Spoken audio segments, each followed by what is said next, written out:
ஒருத்தர் என்கிட்ட ஒரு கேள்வி கேட்டிருக்கிறாரு. பிரபலமான டிவி போதகர்கள் பெரும்பாலானவர்கள் ஏன் சபை ஊழியம் செய்வது இல்லை? பெரும்பாலும் அவங்க எல்லாருமே டிவியில மட்டுமே பேசக்கூடியவங்க அல்லது எங்கேயாவது ஒரு இடத்துல போய் பெரிய கூட்டத்தை நடத்தக்கூடியவங்களா இருக்கிறாங்களே, அது ஏன் அப்படிங்கிற ஒரு கேள்வியை கேட்டிருக்கிறாரு. இந்த வீடியோல அதற்கான பதில பார்க்க போறோம். வாங்க வீடியோக்குள்ள போகலாம்.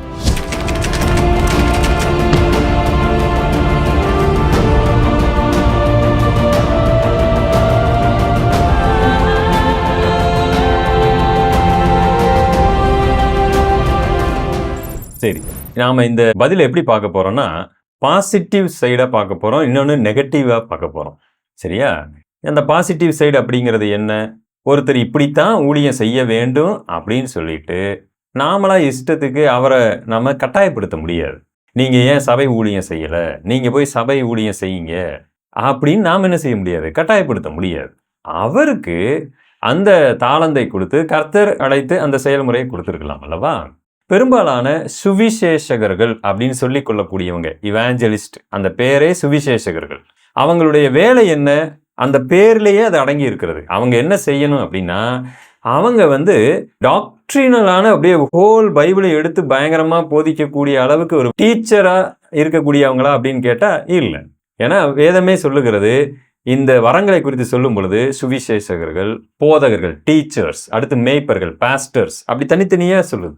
அதுல இவங்க சுவிசேஷகர்கள் என்று ஒரு சிலர் அழைக்கிறாங்க, தங்களை அப்படித்தான் சொல்லிக்கிறாங்க. அவங்களுடைய வேலை என்ன? சுவிசேஷம் சொல்லணும், அங்க மக்களை கொண்டு போய் சரியான சபையில இணைக்கணும். அதுதான் அவங்களுடைய வேலை.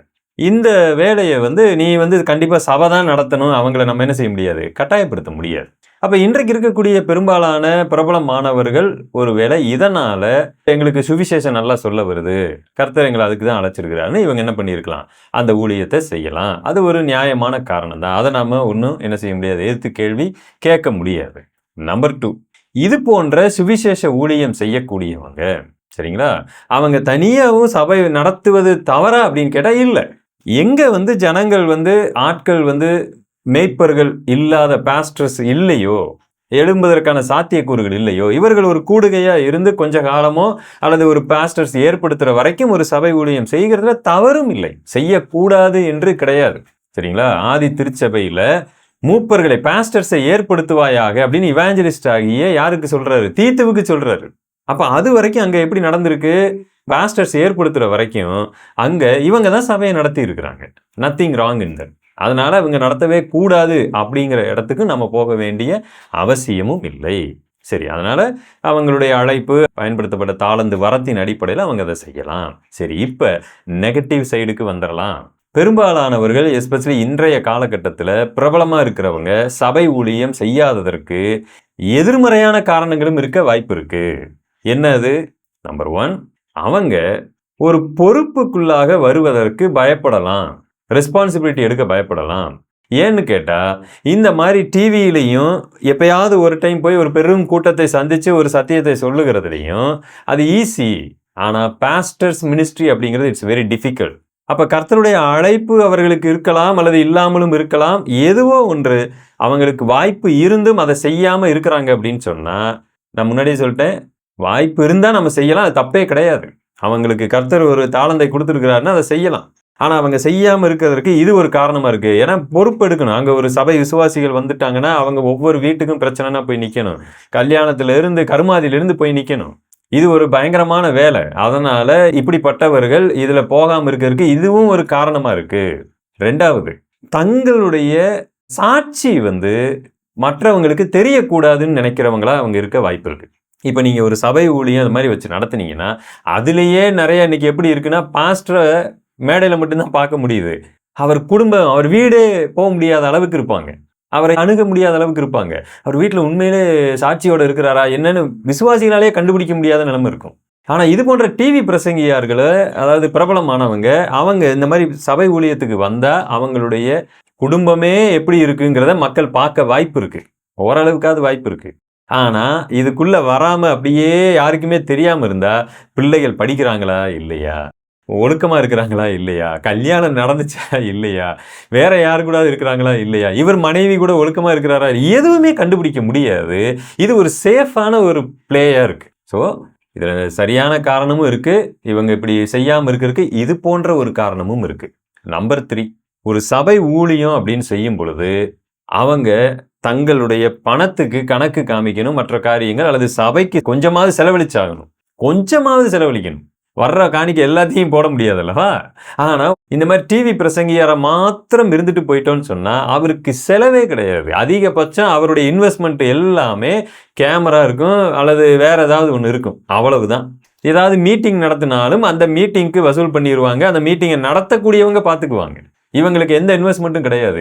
வரக்கூடிய எந்த அமௌண்ட்டுக்கு கணக்கு காமிக்கணுங்கிற அவசியமும் இல்லை.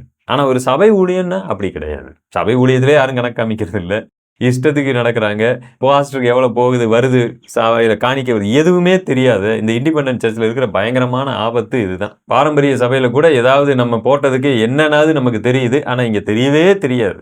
எவ்வளவு போட்டாலும் சரி, இன்னும் சபையில கடன் இருக்கு, அது இருக்கு, இது இருக்கு, பிரச்சனையில இருக்கிறது மாதிரியே காமிச்சுக்கிட்டே இருப்பாங்க. அங்க பேங்க்ல சொத்து குமிச்சு கிடந்தாலும் நம்மளால இப்படி தெரிஞ்சுக்க முடியாது. கடைசியா இவங்க ஒரு சபை ஊழியத்துல ஈடுபடாமல் இருக்கிறதற்கு அதிகமான ஒரு காரணம், கடைசியா இதை மட்டும் ஞாபகத்துல வச்சுக்கோங்க. ஒருவர் டிவி பிரசங்கியாரா இருக்கலாம், அவர் ஒரு சபை ஊழியம் செய்யாம இருக்கலாம், ஆனால் கண்டிப்பாக வாரந்தோறும் அவர் ஒரு சபையில் ஐக்கியப்படுகிறவராக இருக்க வேண்டும். அப்போஸ்தலனாகிய பவுல் சுவிசேஷ ஊழியத்தையும் செஞ்சாரு, மேய்ப்பனுடைய ஊழியத்தையும் செஞ்சாரு, அப்போஸ்தலனுடைய ஊழியத்தையும் செஞ்சாரு. ஆனா அவருக்கென்று ஒரு சபை இருந்தது, அதுதான் அந்தியோக்கியா சபை. அங்கங்க போனாலும் அந்தியோக்கியா சபையில அவர் என்ன செய்வாரு, அக்கௌண்டபிலிட்டி, அவர் ஒரு இது கொடுப்பாரு. இந்த மாதிரி நான் போனேன் வந்தேன், அவங்களுக்கு நான் என்ன செஞ்சேன்னு சொல்லுவார். அதை சொல்லணுங்கிற அவசியமே இல்லை அவர். ஆனா அவர் சொல்றாரு. யோசிங்க, இப்படிப்பட்டவர்கள் எங்கே ஐக்கியப்படுறாங்க, எந்த சபைக்கு போறாங்க? ஞாயிற்றுக்கிழமை அவர்களுக்கு ஒரு போதகர் இருக்கிறாரா? சுவிசேஷர்களா இருந்தா அவங்களுக்கு ஒரு போதகர், மேய்ப்பர் இருக்கணும். அந்த மேய்ப்பருக்கு கீழ்பட்டு இவங்க இருக்கணும். அப்படி இருக்கிறாங்களா அப்படின்னு கேட்டா நிறைய நமக்கு தெரியாது. எங்கேயாவது ஒரு சபையில ஏதோ ஒரு இடத்துல அவங்க அப்படியே இருக்கிற மாதிரி காமிச்சுக்குவாங்க. இவங்க சண்டே சர்ச்சுக்கு போறாங்களா, என்ன பண்றாங்க தெரியவே தெரியாது. சாதாரண ஒரு நபருக்கு கூட ரெகுலரா போயிட்டு வந்துட்டு இருப்பாரு. இவங்களுக்கு அது கிடையவே கிடையாது. நிறைய பேரை நம்ம பார்க்குறோம். ஸோ இது எல்லாமே தவறு. ஸோ இதுல எல்லா டிவி பிரசங்கியார்களும் அப்படி இருக்கிறாங்கன்னு நான் சொல்லலை. ஒரு சிலர் சரியான காரணத்துக்காக அப்படி இருக்கிறாங்க, ஒரு சிலர் தவறான காரணத்திற்காக இப்படியும் செயல்படுறாங்க. ஆனா நீங்க அதை தெரிஞ்சுக்கணுங்கிறதுக்காக நான் அதை சொல்றேன். சரியா? வேண்டுமானால் அடுத்த ஒரு வீடியோவில் எனக்கென்று ஒரு ஸ்தல சபையில் ஒரு கூடுகையில் நான் இருக்கணும், அது எந்த அளவுக்கு முக்கியம் அப்படிங்கிறத பற்றி ஒரு வீடியோ வெளியிடுறேன். சரிங்களா? என்னுடைய அடுத்த வீடியோவில் இதை நான் வெளிப்படுத்துகிறேன். ஓகே, நாம் அடுத்த வீடியோவில் பார்க்கலாம். தேங்க்யூ. God bless you.